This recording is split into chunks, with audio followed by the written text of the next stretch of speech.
We're now joined by Professor Sampson Mamphweli, who's with the Center for Renewable and Sustainable Energy Studies and Director at Stellenbosch University in the Western Cape. Thanks so much indeed for joining us, Prof. Always good to talk to you.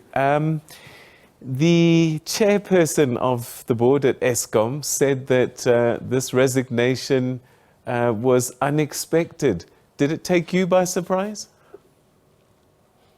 Good evening, Peter and the viewers. I was not surprised at all. I mean, some of us knew about 2 months ago that Andre de Ruyter had had enough, and the job was taking its toll on him.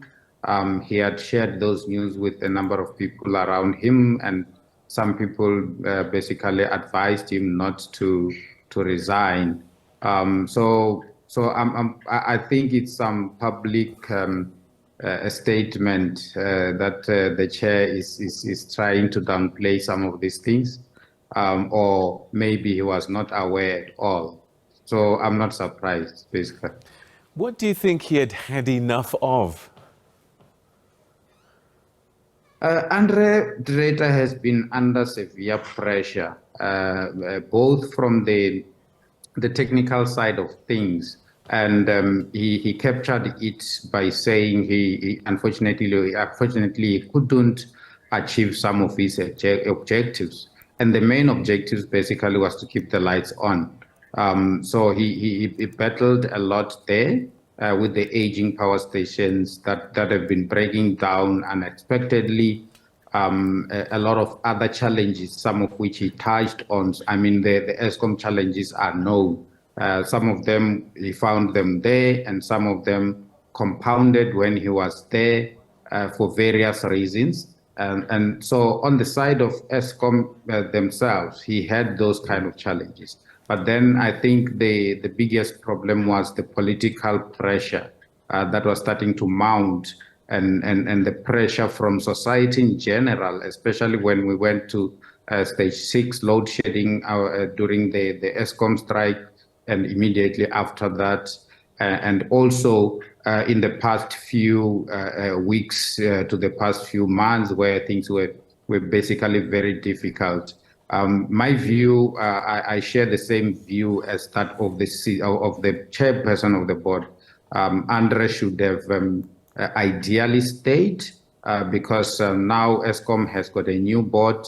The president announced a strategy to deal with load shedding, and when that happened, and when the board was appointed, I said that now it is now up to the new board to consolidate the various strategies, to look at the Eskom strategy in terms of the maintenance and other issues, and to look at the president's announced strategy in July, and basically consolidate those. Eskom has got a number of strategies. There's also the Just Energy Transition Strategy and a whole lot of other documents, which the new board has been busy doing. And I believe today they told the nation that they now have a draft strategy. So to lose a CEO at a time when you've got a draft document after working with that particular CEO under the current circumstances where the system is heavily constrained is a big blow for Eskom, in my view, and it's also a big blow for the country. But I understand it's becoming very difficult for Eskom people to do their work at Eskom. And it's not only at very senior management, even at middle management, people are struggling, and some of them these kind of challenges are starting to affect their health. That's why we saw a number of resignations in the past, including the general manager who deals with generations.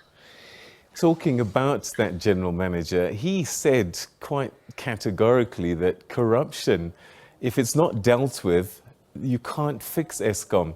And if that's the case, it doesn't matter who the board brings in, because this elephant in the room that's busy destroying, the enterprises minister called them the termites. If that is not dealt with, you can get the best CEO, the best board in the world, but they will have little effect because there are people working hard to prosper themselves at the expense of the power utility. That is very correct. And I've been saying this, that the rogue criminal elements within Eskom need to be dealt with. And the first thing that needs to happen is to declare every single breakdown a state of emergency where it needs to start with proper forensic investigations before the technicians or the engineers start working on it. And so you investigate every single case, and so that you then satisfy yourself that this has got to do with a system that is breaking down naturally, so to speak, as opposed to a system that is being sabotaged. Because you can't be dealing with sabotage as well as criminality.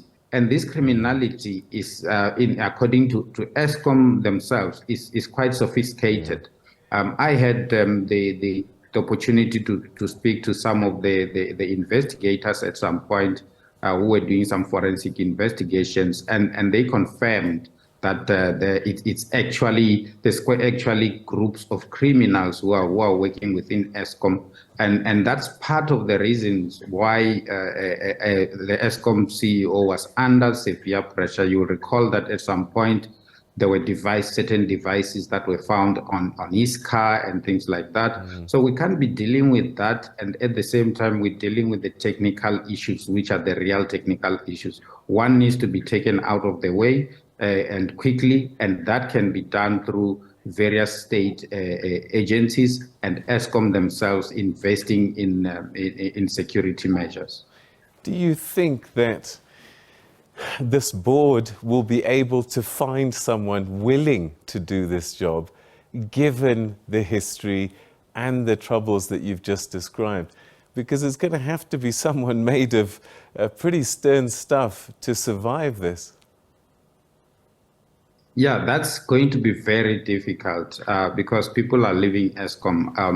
The COO will be leaving soon. I hope the Eskom the board chair knows about this. The CFO will also be leaving soon. Wow. And many people are planning to leave Eskom. It will be very difficult. It's like running into the fire when everybody is running away from the fire. The Eskom issue has been highly politicized, in my view. The CEO's position itself has been highly politicized. There was quite a lot of political pressure from the political beings around the country on the writer himself.